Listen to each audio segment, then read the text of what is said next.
Ashley, what's up first? Okay, first one of the day is from Ryan Lewis. It feels like only the other day we were trying to figure out when we will be seeing a new Christopher Nolan film. Well, according to Hollywood Reporter and a few other outlets, we know his next film is set for a July 2020 release date. Exciting news, as with every one of his films, they are an event to follow. Now we can begin speculating. Sequel to something? I wonder. Thank you, and keep up the filth. Yeah, it is weird because, as you pointed out last week, one of the questions that somebody sent in was, is Christopher Nolan waiting too long to do his next film? Right. And we're like, guys, it's Christopher Nolan. And Yeah. give him a little bit of a break. Well, it's coming. What's making it extra exciting is not just that, kind of like the Ghostbusters news dropped out of nowhere, and it's coming. Christopher Nolan's next movie is coming, which means he's been working on this for a while, which we suspected. We suspected he's probably been working on whatever this is for some time. So we kind of thought that. I got tweeted by a couple people saying, what's the big deal with Christopher Nolan? Like, the Batman films were forever ago, right? And it's like, well, wait a minute, time out. Look, Steven Spielberg is the GOAT, in my opinion. Steven Spielberg is the greatest filmmaker of all time. But today, like, we can say LeBron James is the greatest player in the world, maybe. But today, you might want to go James Harden just because of the streak he's on. Spielberg may be the GOAT, but right now it's a Christopher Nolan world that we just live in. Take a look at this. Now, this list here, I did not include his first feature film, which I believe is called Following. Which I own on Blu-ray. Which never had a wide studio release. No. So we're not counting that one. Here are all of Christopher Nolan's films. This is what he's directed. Look at this garbage. Memento, which is awesome. Insomnia, which, by the way, is my favorite Christopher Nolan film. Wow. I love Insomnia. Batman, then he became the Batman guy. Which was a risk. Huge Warner Brothers risk. took this guy. They really obviously had a great experience when he made Insomnia, which is a remake, but you give him 2 Hollywood stars, and it went well. So the studio's like, come with us. Yeah. Come to Warner Brothers, and here's Batman. What can you do? Yeah, and it was a risk because he was still a little bit of an unproven commodity, but he kind of brings a new dimension to the comic book genre idea of it. Then he steps away from the comic book movies, which I think should be most directors' pattern, and he does The Prestige. Which was based on a book, a literary which adaptation. is awesome. Then he comes back. He does The Dark Knight, which a lot of people hail as the greatest comic book movie of all time.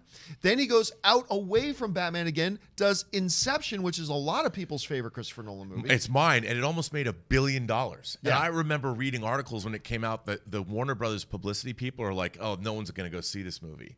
And they were like, we take all the credit in the world for the almost $1 billion it made. And I was like, get out of town. Come on. And then he comes back to Batman again, does what might be, wrap your head around this, what may be his worst film, The Dark Knight Rises, which, oh, by the way, made $1 billion and a lot of people love. And this may be his worst movie. Then he does Interstellar. Then he does Dunkirk. Finally gets his Best Director nomination for Dunkirk. And who would have thought that a movie about an event that Americans aren't even aware of, and he made an art film about this period of British history in the middle of World War II. And it also was it wasn't $1 billion hit, but it was a hit. It was a big hit, and it's marvelous. It's marvelous. This is what, why is everybody always talking about Christopher Nolan? This is why people are always talking about Christopher Nolan, because the guy squats over and craps out gold. Like, he just, whatever he touches. There are so few directors in Hollywood today who have a bat phone line to Warner Brothers, right, who are just, as soon as he wakes up in the morning, yawns and goes, I think I'm ready to do another movie. Studios pound their faces against his window saying, we greenlight it. Whatever it is, it doesn't matter. We'll greenlight it. Warner Brothers has been staying in the business of Christopher Nolan very wisely for a long time. And here's one of the exciting things about this piece of news, Robert. They're not just saying it's another film. They're calling it an event picture. Sure. So, again, that means big. But they're asking here, okay, a new Christopher Nolan. What should we expect? I don't think sequel, because other than Batman, that doesn't seem to be his jam. But what are you thinking we make it? Because he totally threw us all a curveball by doing Dunkirk.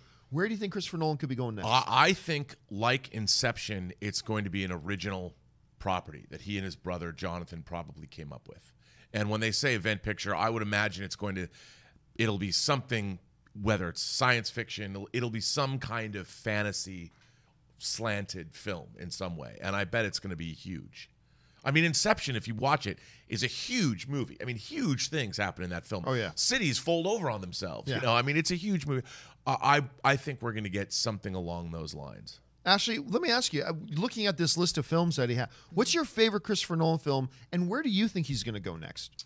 I love Christopher Nolan. I love the Batman. It's hard. I literally like everything on that list. I had some qualms with Dunkirk. I think I was overly excited to go see it, and then the soundtrack was like it was amazing, but a little like it was resonated too much the whole time. I was like, okay, it's too much. But I think my favorite, I mean, Interstellar, I don't think as a whole is my favorite. I like the Batman Begins the best. But that part with Matthew McConaughey will like stay with me forever when he's watching his life unfold on the TV. Oh. I mean, that was one of like the hardest things to watch I think I've ever seen before. So I don't know where he's gonna go. I kind of agree with you. I feel like he's gonna stick to maybe like some like warped reality sci-fi. I hope so, because I mean, he's so good at it. Like Inception was incredible. So I'm hoping he does just something like out of this world, gigantic. See, with Jordan Peele though and Edgar Wright doing that, I would really love to see him go horror. I would love to see Christopher Nolan go like deep psychological horror. I think him and Jonathan could absolutely crush something like that. Yeah, I just, you know, it's funny. I like Gore Verbinski, who made The Ring. Yeah. I was really excited to see A Cure for Wellness, and I was really disappointed. So was I. I was like, come on. I mean, I get what he was trying to do, and I just watched it, and it was so disappointing to me. I would hate to see Christopher Nolan. Same with Crimson Peak. Like, I love Guillermo del Toro and Crimson Peak, which I thought was a beautifully made movie, just like The Cure for Wellness, that just didn't work for me at all. So I don't want him to do that. Oh, if he's going to do some horror, I would love to see if Guillermo del Toro can't make In the Mountains of Madness, I would love to see some Cthulhu-like, you know, the old ones, just horrible demons from hell to take over the earth. You know, I'd love to see something more like psychological horror, but maybe some. I mean, Yeah. who knows? But look, I think bottom line is it doesn't matter what he's doing next. If Christopher Nolan's making a next film, his track record just tells us we should get ready, and we should be excited about. So, Indeed. Let's see what he gives us.